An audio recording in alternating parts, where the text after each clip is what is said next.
Carol will be hopping on here in a moment. Yes, we did it. Guys, we got to celebrate the big wins, especially in these days. So thank you, everyone who's here. Let me introduce you. This is Kara, and she is our partner with our partner Suti Sana down in Bolivia. And so if you don't know, Suti Sana makes a lot of our favorite products like the llama luggage tags, my personal favorite, this cowhide bag I can't get enough of. And then we have a couple other favorite products of theirs that some of you might have as well. And we have partnered with Suti Sana for just almost 2 years here. But rather than hearing from me, I'm going to let Kara just give you guys a quick little rundown about who Suti Sana is and what they do. And then we'll jump in more to life right now. Take it away, Kara. Thanks, Emily. Yeah. I'm so glad we could make this happen. Yes. So, flexible. Yeah, no problem. Suti Sana is a freedom business down here in Bolivia, which means that we hire survivors of trafficking and prostitution.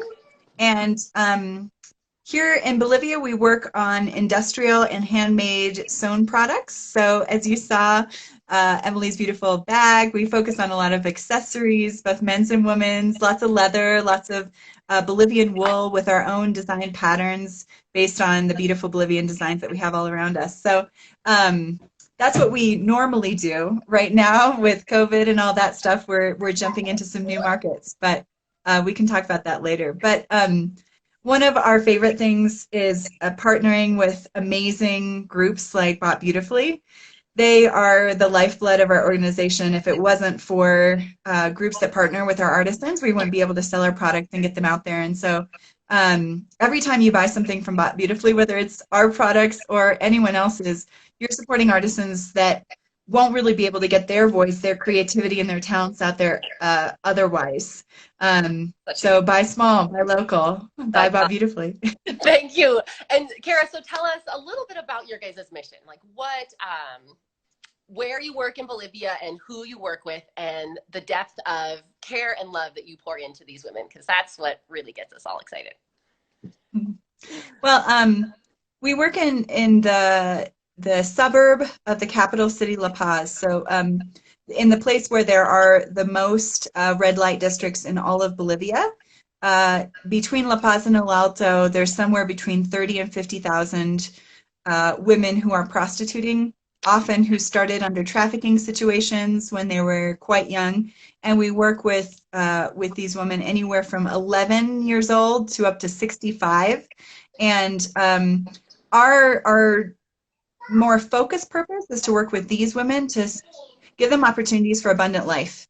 And our bigger purpose is to change the culture of Bolivia, of the world, so that it is not possible to buy a body, buy a woman, and basically destroy the idea. Can we just all get like an amen here? Destroy the idea of that gender violence or gender exploitation is acceptable in any form. And so we not only work with the women, we work with their kids. We try to attack this problem holistically, and we really just try to open up every area of their life to restoration and to abundant life. I love that. And we interact with a lot of organizations, and we see that idea of abundant life in just our interactions with you. And it's just really cool to get to be a part of that. So thank you guys for the good work. Okay, so let's talk about life right now. Obviously, COVID-19 is affecting us all, but it's affecting us all really differently. So tell us what it looks like in Bolivia right now. So I was looking, just so you know, Emily, I was looking at you guys in Wyoming, and you guys are basically the freest, most liberated state right now. You have so few restrictions and so few cases, so that's really exciting. It's true. I think it's probably in part because of our our rural and sparse population. And yeah, it's helpful. So yes, we're really thrilled. I mean, so we'll compare. Kara's going to tell us what her life has looked like for her 2 kids who are 6 and 8, like mine. And yesterday when I was outside on a bike ride, I thought of you so many times, and I prayed for you because I was like, this is saving me that I can get out and bike ride. But so Kara's reality looks really different. Tell us about it.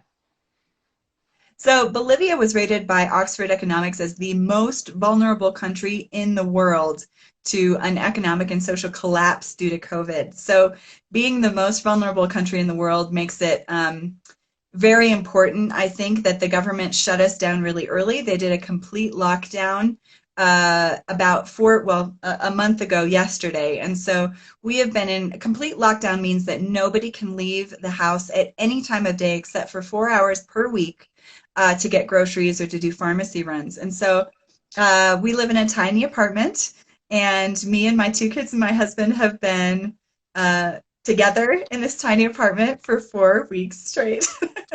And there's Can a you lot of joy for imagine? that. And with that, you told me kids can't leave at all, right? So only one of the adults can leave, but kids cannot leave at all.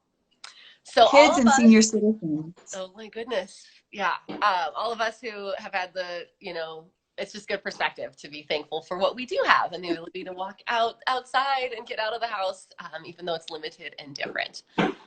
Okay, really quick. So since we're home and everyone's celebrating home with kids, my son just had drawn this picture of the world, and he wanted to point out, if you guys didn't know where Bolivia is, let's see, it's right about here, right? In South That America. is awesome. That's perfect. Thank you, Hudson. That little landlocked country in the middle. Yes. Okay, so tell us, what does that mean for people there? So if Right. a lot of, well, specifically your artisans, but then also the community in general. So not leaving the house at all. What does that mean? Right. So our artisans have been locked down in the same situation for the last 4 weeks as well. And luckily, we still had some sales money, so we were able to pay salaries for the last 2 months, and they've been able to provide for their families. But they're all locked down with their kids, anywhere from 2 to 6 kids in a house with them, and they're worried about the next couple months. So since they haven't been able to leave and only essential businesses can have any kind of circulation privileges, what we're hoping for is that in the next couple days we'll actually be applying to be an essential business by creating face masks and biohazard suits for local hospitals, and in that way both give work to our artisans, hopefully out of their home. We're hoping to take machines to their home and have them be able to stay safe and isolated, but continue to work.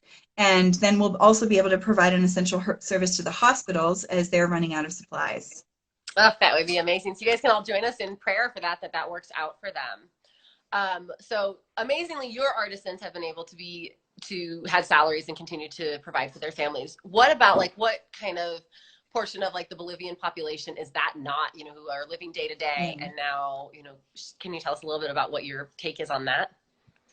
Yeah, so about 70% of Bolivia works in the informal market, which means day-to-day labor jobs. They're selling fruit or vegetables on the street, and most of them are not getting any kind of salaries. There's very little assistance from the government. There is a little, but not enough to even stave off starvation right now. So, and at the same time, lockdown seems to be flattening the curve, and so I think the Bolivian government has a really hard decision in terms of how much longer to keep this going, since the medical system here could not handle it, but also, what to do about all the people that are in desperate need right now.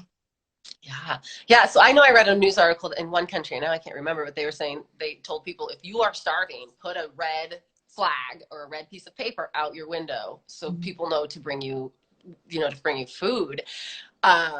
Is there anything like that, or what, for people who really don't have options and, like, starvation is a reality? Is there any support system for them, or what's? Right now there's small cash bonuses that some families are getting, and I think the government is really trying to work to try to figure that out. But so far we've just been able to keep contact with the people who in our community. Some of our artisans, for example, live too far away to walk to their local markets, and cars aren't allowed on the road. So with them, we're trying to figure out ways to get them food and assistance. And Bolivia is a very communal society, and people do help each other out. So I'm sure that's happening all over. And I haven't heard of many more instances of desperate need. Most of the problems have been in getting a hold of medical supplies and medications, things like that. Okay. Interesting. And then you told us a little bit some ways that you're engaging your artisans right now. So just talk about Yeah. that. What Oh, I'd love that's for you to fun. share, Oh, that's yeah, the share best. with everyone what you guys are doing, how you're making the most of this Right. opportunity.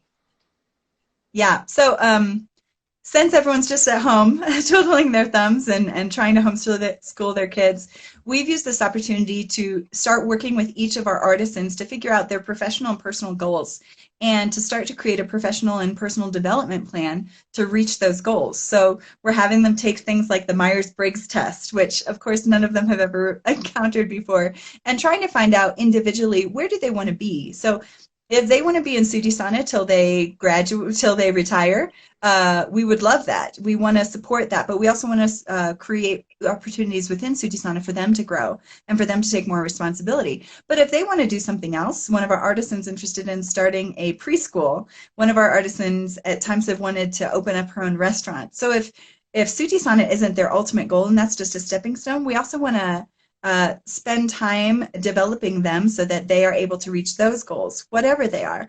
And in the past, with a lot of production happening, we haven't had time to dive in with each artisan and figure out their strengths and their weaknesses and how we can help them get to that next step. But this is a huge opportunity for us to be able to do that. So each of our staff is connected with several artisans and walking them through that process. I love that. That is so cool. That's awesome. So let's just see, does anyone who's watching, do you guys have any questions, anything you would like to ask Kara, or, anything you want to, I don't know, these already seem like a little delayed, but so my question for you would be, what has been the hardest thing in the last 4 weeks? Yeah, I think the hardest thing is just seeing everything shutter to a stop and sales go down and not having any idea what the future holds. I mean, that's something that everyone in the world is dealing with is really being unsure how long this is going to last and what the world is going to look like afterwards, and trying to figure that out from a place of global confusion and really not knowing, and then just having to look at the Lord and say, okay, you got this covered. and have faith that really this is going to this is in his hands and he knows about it and he's going to figure it out. Yeah. That's such a good example for all of us. But it's interesting just thinking about how our circumstances are so different, but yet the baseline fears and the baseline realities are sort of common to all of us.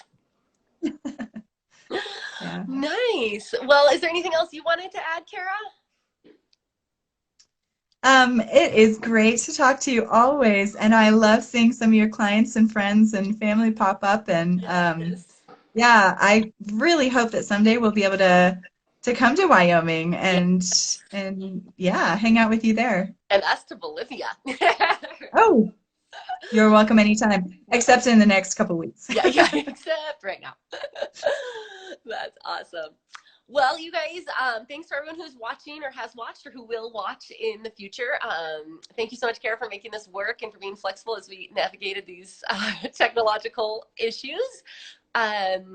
We didn't really have any other agenda except just sharing a little bit with everyone here, like what similarities and differences of what's going on in different places. So if anyone has any questions and you watch this later on, feel free to email us and we will get them to Kara. Otherwise, thank you so much. Of course. And Thanks, Emily. yes, you and your artisans will be in our Greetings to your prayers. family. We'll be hoping that the Thank you. mask and equipment works out. And yeah, and that for all of us, Thank you. this season passes. Amen. Mm-hmm. Okay, well, that's all we have for now, but thanks to everyone and have a great day. Bye.